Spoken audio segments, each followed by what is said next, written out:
Welcome to the Landscaping Podcast. My name is Joel Barnett and I am your host. And in today's episode, I'm talking with Tim Pilgrim from TB Gardens.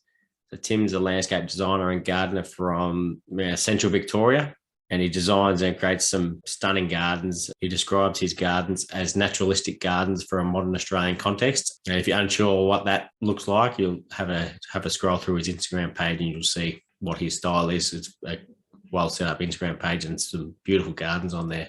And in this chat, we chat about a couple of them, and both of the ones that I brought up, which caught my eye the most, he was given free rein on. So we discuss the benefits of doing that in this chat, as well as on his website, he's got the price starting points for all of the different services that he offers.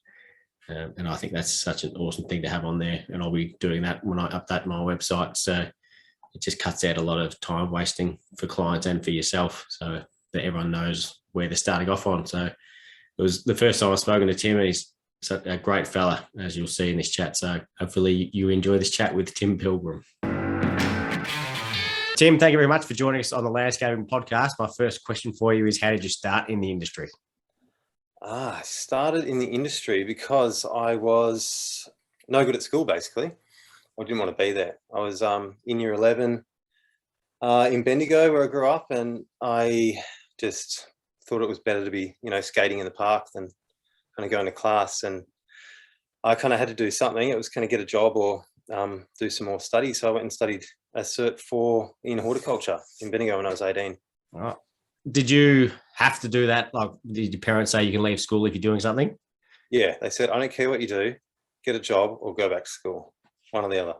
Was that a 2-year course? No, it was one. I did it full time over a year. So I kind of smashed it out and got it done quick. And then what'd you do after you got that done? So most of my friends had kind of gone off to uni the year after Melbourne. I was kind of feeling a bit left behind, and I ended up moving to Melbourne, chasing a girl. And when I moved to Melbourne, I got a job in a nursery. So that was maybe 2002, 2003 in the northern suburbs. So that's where I kind of cut my teeth working in the nursery industry in horticulture. It was great because, it threw me in kind of the deep end in a way with customer service and, having to, answer horticultural questions and look after plants and learn names. And so that's how I kind of started. What nursery was it, out of curiosity? It was North Roy and Northcote Nursery, Right. which I believe is still there. Right. Because I was just thinking how crazy it is, how like my story is similar to yours and how different you can turn out, like in terms of like I've got into construction, that sort of thing. But I started, before I was landscaping, I studied Certificate 4 in horticulture and working at a nursery as well. Yeah, it's a great base for anything. I think it's a great place to start. And I love gardening, but I wasn't kind of getting enough hours. I was pretty full of energy and wanting kind of more. Shortly after that, I was there for about a year, 18 months. I got a job at Scotch College on the ground staff there.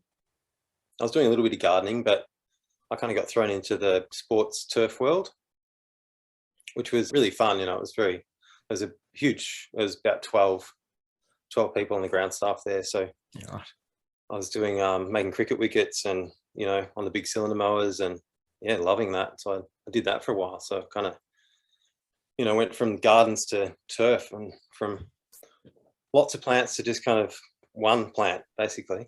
Yeah. Did you do any like training for that while you were working there? Like in turf? I started to do a turf like pre-apprenticeship, but I kind of found that I was learning more from the guys I was working with than I was learning at school. Mm. So I kind of, it wasn't going to give me too much of a pay rise or anything, and it kind of took away from the work. So I kind of stuck on and just threw everything in at that. And how long were you at Scotch College for? Or did you stay on the turf crew the whole time you were there? Yeah, pretty much. I started on the gardens crew for about 6 months and then moved to turf. And I think all up I was there for 4.5, 5 years. Right. But through those guys, the second in charge had a connection to Wimbledon. He went over years before and worked on the ground staff over there. So I was kind of lucky enough to kind of apply for the season over there, and I got it and went over there to work for 7-8 months must have been 2008. Cool. Yeah, which is great. I did a Davis Cup and the championships that year. Yeah, it was a really good experience. Good bunch of blokes. There's 25 ground staff there and 20 something courts. How did that compare, like the style of work that they were doing to look after that to the Scots College? It was pretty similar in that, with the cricket wicket, you've got your rollers and it's quite an art. It's just a little less on the rolling. It's very, very well manicured, and they know exactly what they're doing, but they knew how to relax as well. Where coming from Australia, it was, all the Aussie boys and girls that went over were known for being pretty hardworking and a bit ratty if they were sitting around. Yeah. But yeah, I certainly learned a lot. They mow a hell of a lot more than we do. They get a hell of a lot more rain than we did.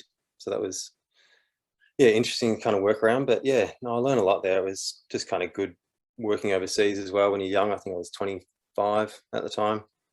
Were you loving plants then as well? Like, did you go to Chelsea or any the garden shows? No, it's one of my biggest regrets. I wish I had been into it. I was just, I was there for a party and to work hard and hang out with them, meet some, new people. But yeah, I always regret that I never did that.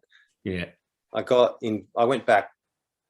I travelled for kind of 6 months after that and came back to Scotch for another 12 months, and then went back to visit them there. So it was good. I stayed in contact and stuff. Yeah. And when you got back, was after a year back at Scotch, where'd you go to then? I went travelling for another 18 months.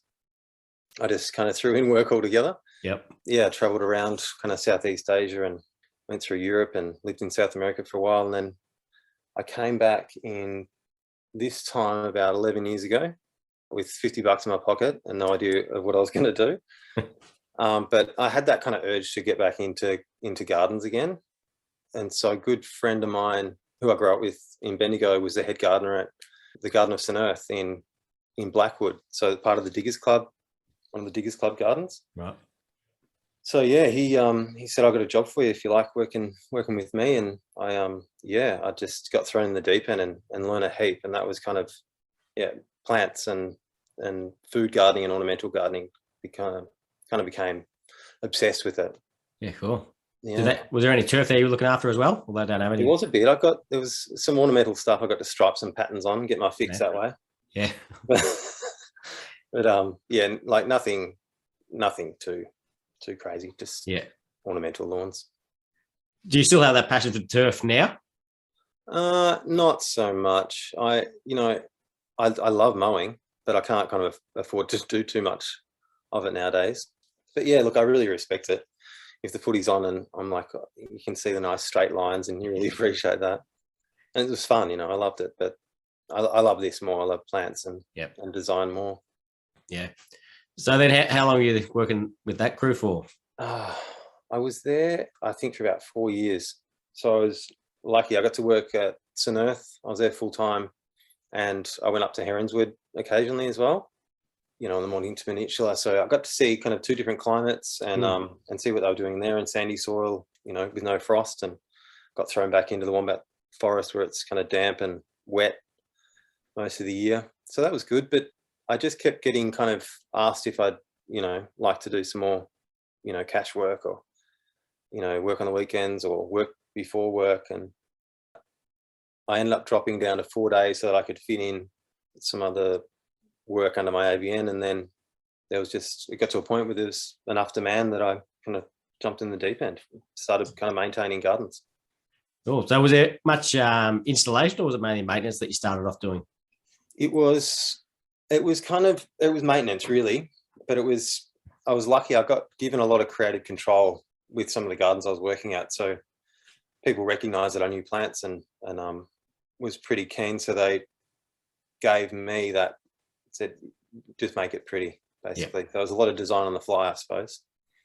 I find that's the best way to do it with a lot of plantings design, because there's one thing to go to the job and look at it and then go back to the office and draw it up. But when you're there, you think of something different, and when you're putting plants in, something else is going to work in there. So I reckon you get a better result by giving that freedom.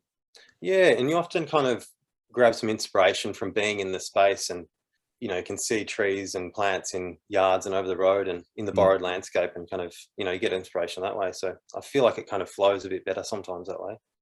So was it all that work is just coming word of mouth? Was it just from contacts you'd made? Yeah. I was really lucky. Trentham, it's right near Trentham, and Trentham back then was a bit of a ghost town.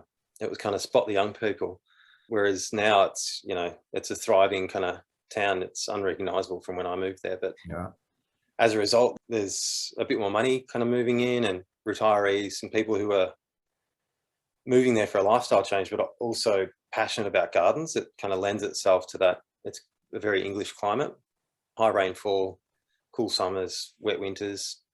Yeah, it's kind of a garden town between kind of Daylesford, Trentham, Glenlyon, Kyneton, around there. It was enough work, yeah. So I must have been doing something right, and I got a word of mouth kind of that spread pretty quick.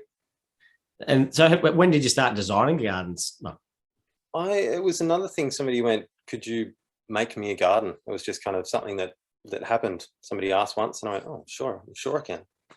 And so, not knowing anything really about design, I got my pencils out and a bit of paper, and took some steps and mapped out their yard, and just kind of went for it. Presented them with this awful looking drawing, and yeah, did the best I can. But it turned out pretty well. I kind of, for the first few years, I suppose, I was kind of doing maybe 3 or 4 little designs kind of a year.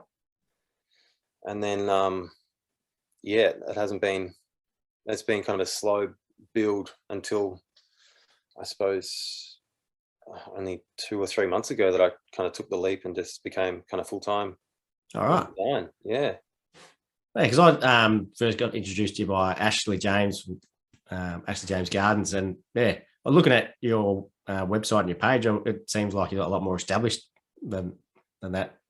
Yeah, well, I'm lucky to have some good people around me as well. Some people with some good eyes and can pick up where I kind of fall behind, with the bookwork and sharpening up the brand and taking some nice photos and things. So I'm kind of lucky like that. But yeah, it's not looking too bad at the moment. But yeah, saying that, it's kind of been half of my work for about 4 or 5 years. Yeah. But I could have probably made the leap a lot sooner. It's just I love gardening, so I kind of want to be a part of that. I'm always happiest when my hands are in the ground. I kind of get that fix through following up the designs and doing the soft landscaping, so placing plants and planting, and then this time of year doing the big perennial cutbacks and things. Now, when you made that switch 2 or 3 months ago, what was the main catalyst behind doing that? The switch was about 18 months ago, I took on an apprentice, and she had a little bit of experience. She started at Burnley, and she's been, she's come from a kind of web design background. She's really good with that, and she's very creative. And that was really the first time that I'd had a full-timer with me. I'd just been running around doing everything myself. And I was burnt out and I was exhausted. And it seemed like a huge step at the time to take someone on, but slowly, having kind of a bigger crew, you can do more work and install better gardens, and you got a bit more time up your sleeve. So I was kind of sending Josie, and I've got another part-timer and some casuals that I can kind of send them out to do the maintenance work, where then I could be kind of in the office. And it was kind of getting to a point where I was kind of needing more people, more help in the office.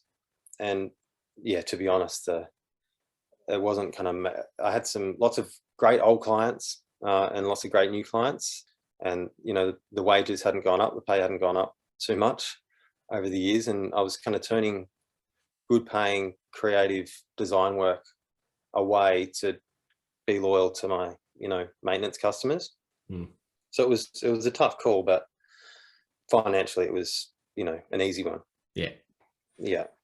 Now, I've seen some of your hand drawings on your Instagram page. I reckon they look pretty good. And did they improve a lot since the first one you did? Yeah. Practice makes perfect. Yeah. I really love it. I love drawing, and I don't so much like computers. So it's pretty easy for me. Saying that, you kind of start, when you start kind of get getting your business mind kind of ticking over a little bit more. You're thinking it is a slow process with a hand drawing, and I'm sure I could speed it up if I kind of jumped into Vectorworks or a CAD program or something. But then the learning curve, I think that's kind of slows down productivity at the start. So it's something I'd like to get into down the track. But yeah, it's hard to kind of know how my work comes from kind of some of the hand drawings, and that's what the client wants, and it doesn't, affect how the gardens are installed or perceived. Yeah. So whether I need to do that, I'm not sure. Just kind of flying by the seat of my pants and seeing what's going to happen. Good way to do it. Yeah. But I reckon, those hand drawings, like I can imagine if I was getting a garden designed and it was given a hand drawing, like you'd want to almost frame the hand drawing as well to be able to, like, because they look really awesome. And then you can look at the hand drawing and then see the garden as well. So and no one's going to be doing that with a 2D Vectorworks plan. Oh, well, that's it. It's a pretty personal thing to receive, and it's a one-off. It's nice. Yeah, I've had really good feedback over the years, and I feel we're getting better and better. And something that has sped it up is that Josie's very good at with drawing as well, so I can kind of hand things over to her to kind of work on as I kind of start something else. So that's really sped the process up and probably helped improve it as well. Yeah, and like you say, it's more important what the garden actually looks like than what the design looks like. Like the design doesn't matter. That's right. I mean, you can make the design look really pretty, and you can have your plants placed perfectly, and you get on site and everything kind of changes anyway. Yeah. I do a planting design normally. About, it must be kind of 50% of, it wouldn't maybe even be 50%, maybe 30% of my clients want to kind of do the work themselves. So I'll do a detailed planting design for them. But the rest of the time I have a planting palette. I've got a certain amount of plants, and I design on the fly as I'm moving. So that's a good way to do it. Because I imagine if you went to one of those gardens, those 30% that they did it themselves, you'd be looking at it thinking, I would have done this a little bit different and tweak that a little bit. It'd be something, I'm sure. So have you done any design training, or it's all just learnt on the job? No, learn on the job. Yeah, I often thought it'd be kind of helpful to go back, but at the same time, I'm kind of in it and I'm working on it at the moment. And I feel like my rates have kind of the pay bracket's kind of gone up as I've improved and kind of dialed in processes. Because, I mean, the drawing, to be honest, was the easy bit to work out. The design process itself and how to refine all that and get the message across to clients has been kind of the biggest learning curve for me and the hardest thing. Saying that, I did an online course through the Create Academy. It's kind of a pre-shot course. It's got 25 to 30 lessons through a designer in the UK that I really like. And I found that really helpful. Yeah, right. Yeah, just seeing how they do it and how their processes go, and kind of reassuring that I was kind of on track for most of it. But you always pick something up. I think everybody does it different. That's the thing. Yeah. Like it's hard to think of two designers who do everything. Like I can't pick of anyone who does it sort of the same. Yeah, you design a few gardens yourself.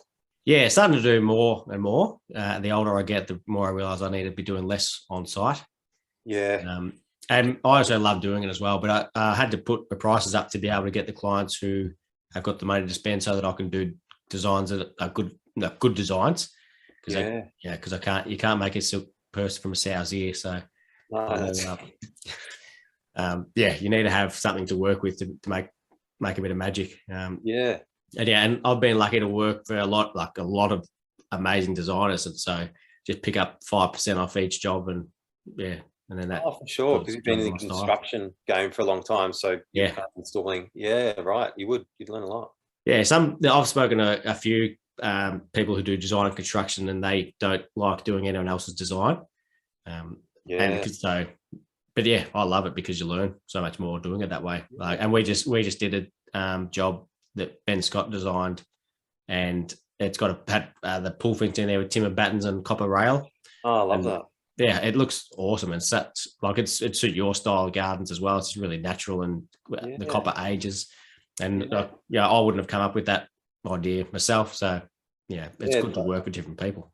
Yeah, I love that kind of flow. So it's not a kind of square fence around a pool that kind of moves through a garden and it kind of disappears, turn it into art. Yeah. When you got the plants growing through it, it looks amazing. Yeah. And I saw, I don't know if it was that type of material, but I saw a Fiona Brockhoff one recently that the plants are all growing through the fence. Yeah, it looks amazing. Yeah, she does some stunning work. Big fan. Yeah, hopefully she's coming on in a week or two. So great. Good one as well. Yeah. Something when you were talking about before, you moving your prices up for your design as you've improved. Something I loved about your website is that you've got a pricing on there starting from, which most people don't do, but as a client, they would absolutely love it as well. So because they have no idea what a design is going to cost, and everyone charges different amounts. So the fact that you've got starting from on your construction and installations as well as design and the consultations, I think is awesome that you have that on there.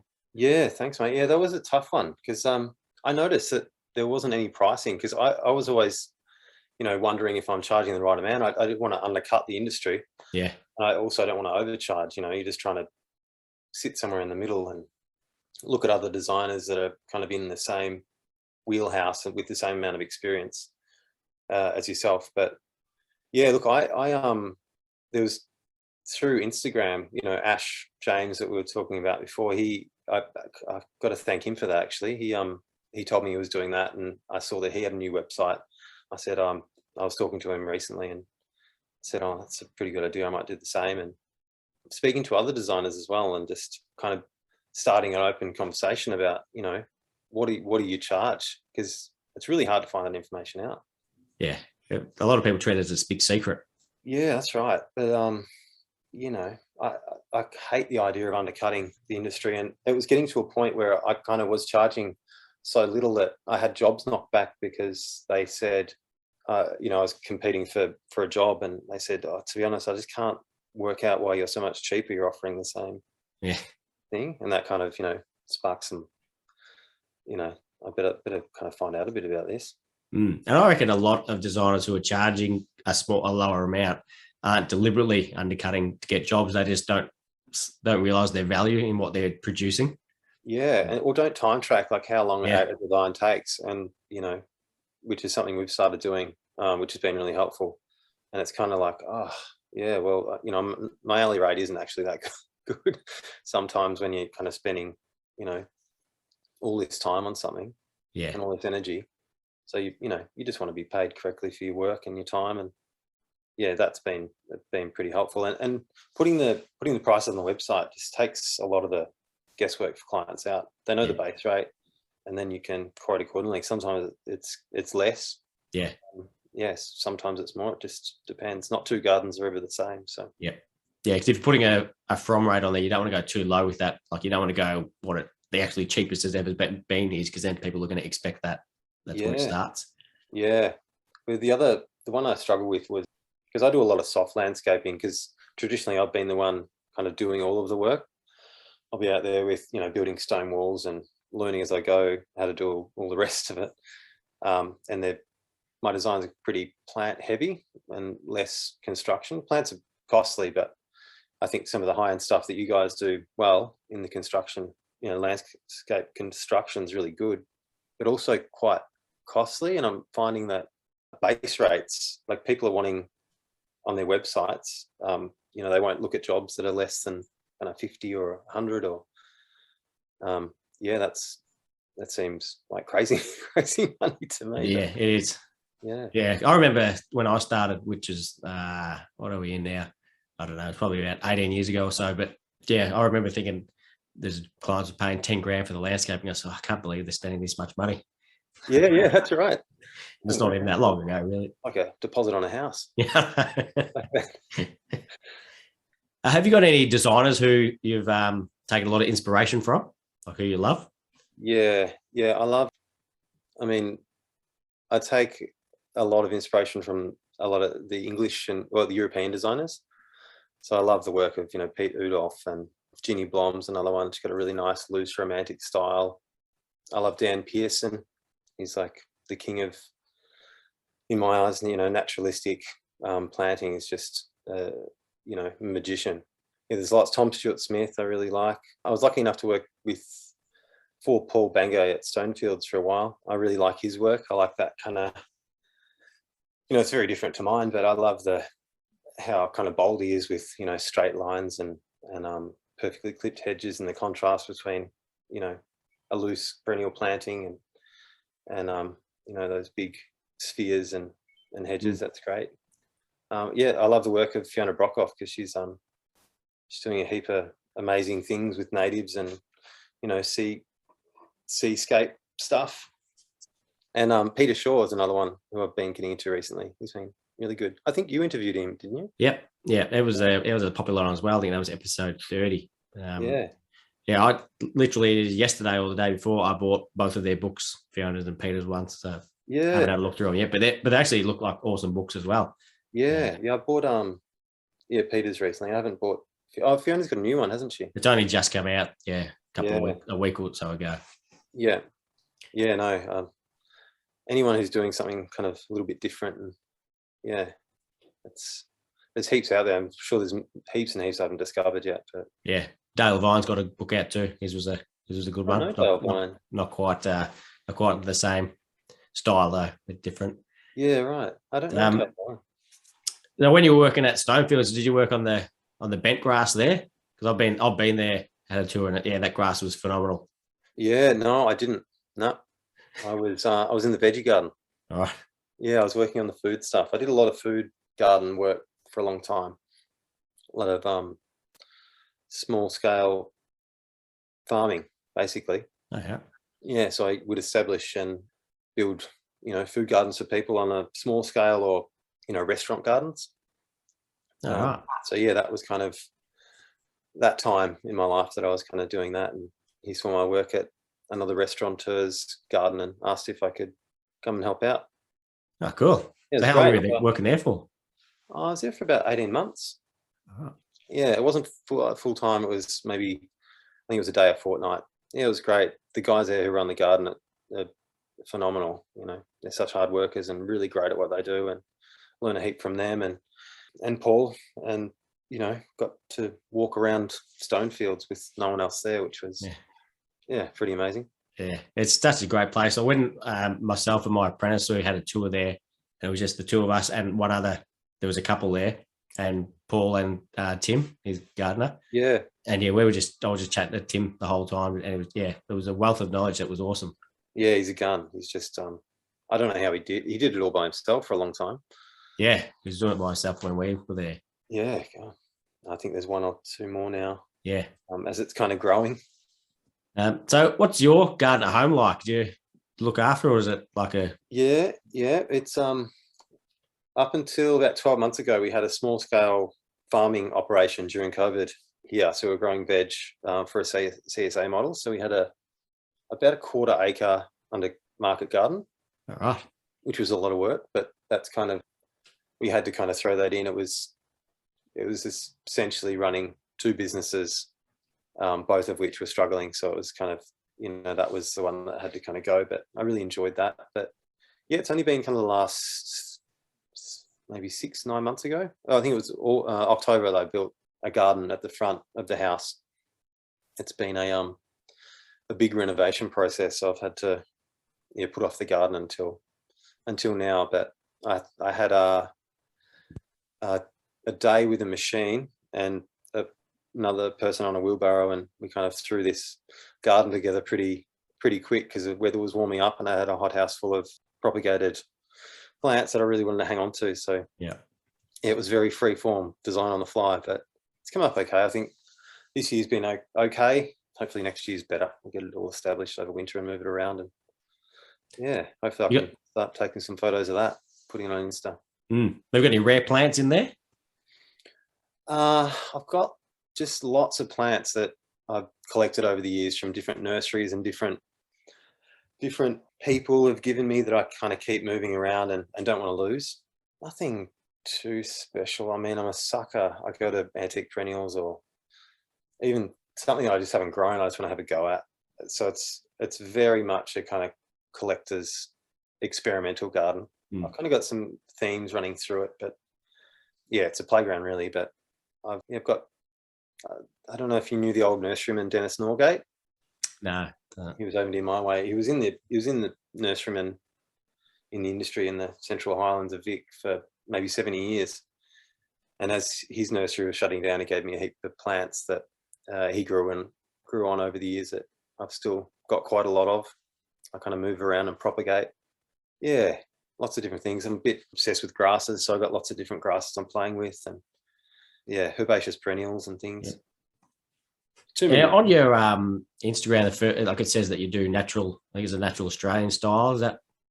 Yeah, I do I call it kind of a naturalistic style because, yeah, it's drawing on I'm taking inspiration from nature and the natural communities that form around. So I really like the new perennial movement and using perennials in big drifts, mucking around with dominant species. So having grasses running through things and then pops of different bits and pieces. So that kind of prairie, kind of meadow style, but really pumped up. So really, tall, overflowing things. Yeah, and like the Instagram page, it looks like that style. So do you do that? Do you look after it yourself, your page? Yeah, I do. Yeah, doing a nice job on it. So thanks, mate. Yeah, I got some photos taken, and that's really helped out.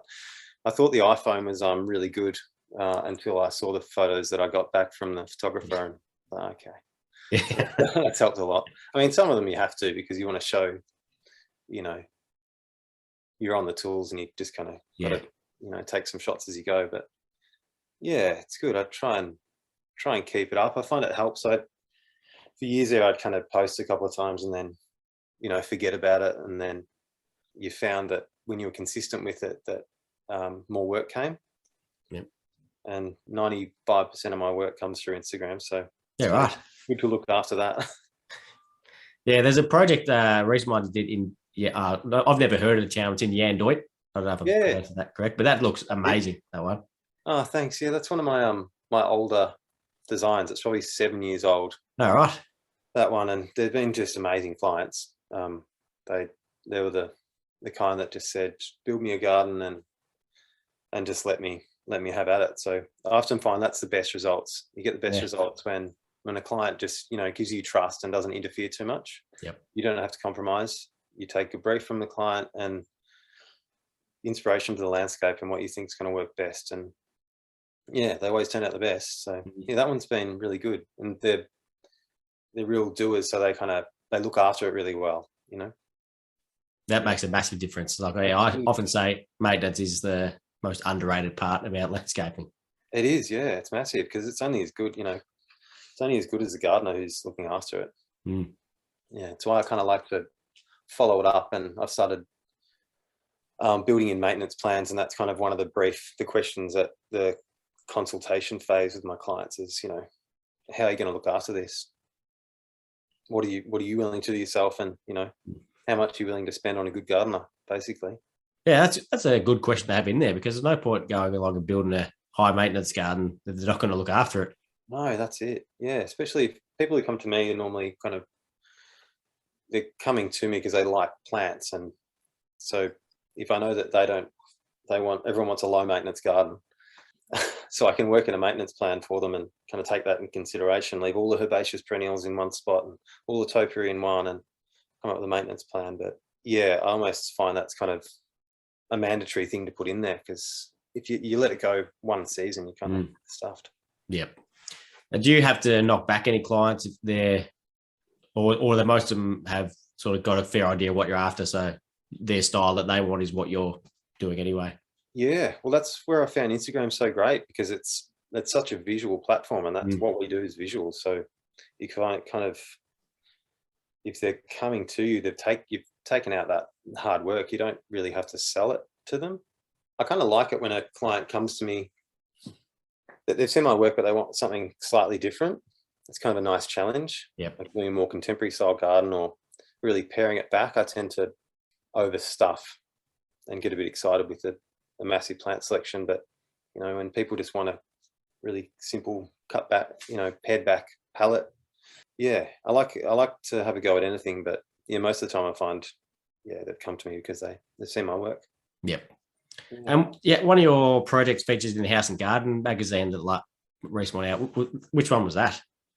That one was another one that she's a really great client. She's actually a mum, the mother of a good friend of mine. And they built a brand new house in Trentham.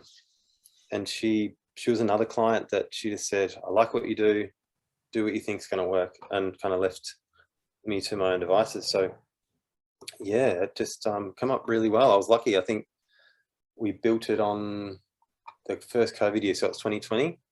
I don't know about you guys, you and a lot of the other people you have in your podcast, but I think gardeners and landscapers were the first to kind of, if you had to free up money when everyone thought the world was going to end in, March, April 2020, we were the first to go. So it was a bit of a shock. I lost a bit of maintenance work. Yep. But Rhonda, her name is, she kept me going, and I had that garden to install. So I really took my time with it, and it just came up really well. And she's another one she's in the garden all the time, and she's weeding and looking after things, and she'll have me back once or twice a year to kind of do the big cutback in winter, and then kind of do a big maintenance clip at Christmas. And it's no surprise really, but the fact that you've said that both those two amazing gardens, you were given free rein on both of them, that's testament to you and your style. Yeah, thanks, mate. I could just go nuts with plants and have a bit of a play. It's good. Yeah, and I reckon that's the same with a lot of designers, because like you said, you're not being compromised by including something that you don't really want to have in there, but you have to respect that it's not your garden. So exactly, yeah. Look, it's theirs first and foremost, so they have to love it. You don't want to build them something and say, force them into a garden that they don't want to. They don't want. Yeah, saying that if it wasn't something that if they wanted something that I really didn't think, suited the aspect and the site and the house, and I think I'd say no thanks. Yeah, it's a tricky one because there's a balance between saying, I'm the expert, so I know this will be amazing, but they also need to give you some sort of license as well. But they also need to, they also have got their wish list. So it's not a straightforward black and white kind of situation. No, and most of the time it's just, I like this plant. I like peonies, roses, and dahlias. Can I have them in there? I'm like, okay, I can make that work. Yeah, that little compromise, things that I wouldn't normally work. So it's good because I get to kind of play with things that maybe I wouldn't normally kind of include in my garden. Now, being a perennial fan, have you got a favourite time of year, a favourite season? Yeah, I love. I like them all really, but all got their benefits. I love autumn. I just love that season change when you start to get seed heads and real movement on a mature garden.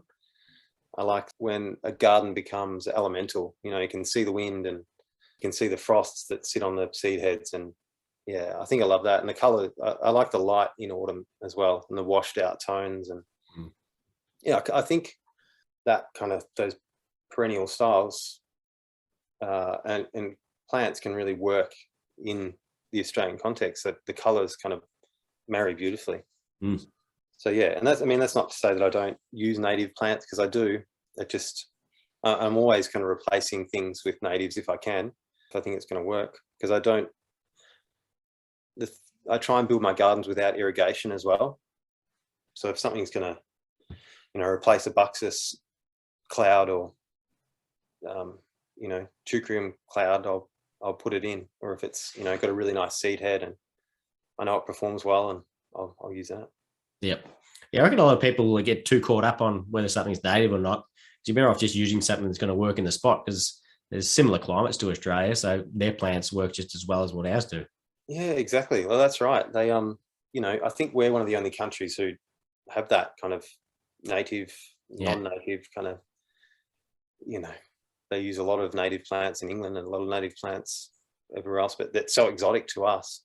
As long as you keep the control and you're not using anything too weedy and you're being responsible about it, and you're gardening those things, you're not letting them go too wild, I think have at it. They're already here. Yeah. Have you got any podcasts that you listen to? Podcasts? Gardening podcasts? Yeah, or business or any that you think other people will benefit from listening to? I was really annoyed that my favorite magazine, which is Gardens Illustrated, they used to have a really great podcast that had a lot of good kind of Chelsea. When Chelsea was on, they used to do big kind of seminars and they have these great speakers and things. But I don't think they put one out for 3 or 4 years. That was one that used to get really excited when there's a new one out. Yep. I've been listening to a lot of yours lately. I was really happy to discover that. It's just great to know what's happening kind of in your own backyard. Yeah. Because I didn't know half the guys you got on there. Yeah. It's good to discover other people, in the same industry, right next door, basically. The Front Garden, I've been giving that a bit of a listen to. Yep. Years ago when I was kind of starting out and I was just inhaling everything I could, I was listening to there was a Gardener's World podcast, and there's I can't even remember what the one in. There was an Irish one that, pretty nerdy, but I was into that as well. Yeah, I think there's a lot in the UK that are very, very plants based and down to in the nuts and bolts of it. How about books? Do you read any books? Gardening books? Yeah. Yeah. What's the latest one I picked up? I picked up a copy of Wild by Claire Takacs, who's a great garden photographer, and Noel Kingsbury. And that's great. It's just about the kind of naturalistic wild style gardens. Another one I picked up Peter Shaw's recently. There's another one that I was snooping through. Yeah, I mean, I've got a Dreamscape, so kind of take a bit of inspiration on that. When I'm stuck on something, I've got them kind of all up in the office. And lots of the kind of big fluffy books I pick up just for a bit of inspiration if I'm kind of stuck. Yep. Ginny Blom's book, A Thoughtful Gardener, was another really great one. Yeah, cool. Yeah. If you could work with any designer, dead or alive, who would you want to work with? Oh, it's a big one. Dead or alive. I mean, I don't know. Yeah, I suppose you'd have to.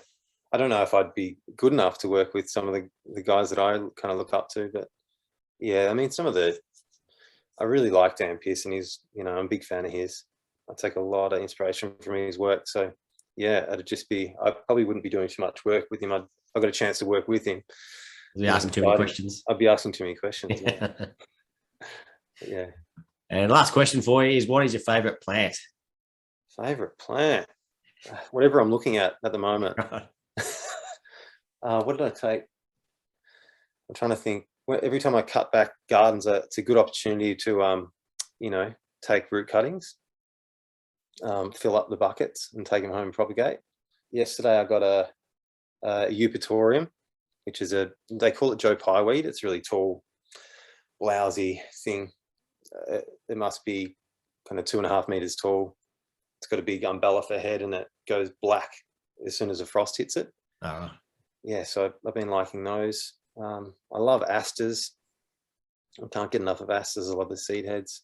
I'm a bit of a grass mad. I love grasses, so miscanthus and calamagrostis and all those big tall things.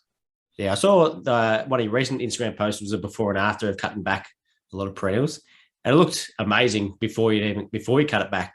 Like when you cut it back, and as part of that was because of the grasses that were on there looking bronze. Yeah, they just always look good. There's maybe a month after you cut them back that they're kind of stunned sitting there in the ground, but I always try and leave my gardens as long as I can. So, you have to fit them in when you can, but if they're kind of the herbaceous perennial that needs to be cut back, I'll just keep pushing it. Like I won't cut my garden back until mid-August. Yeah.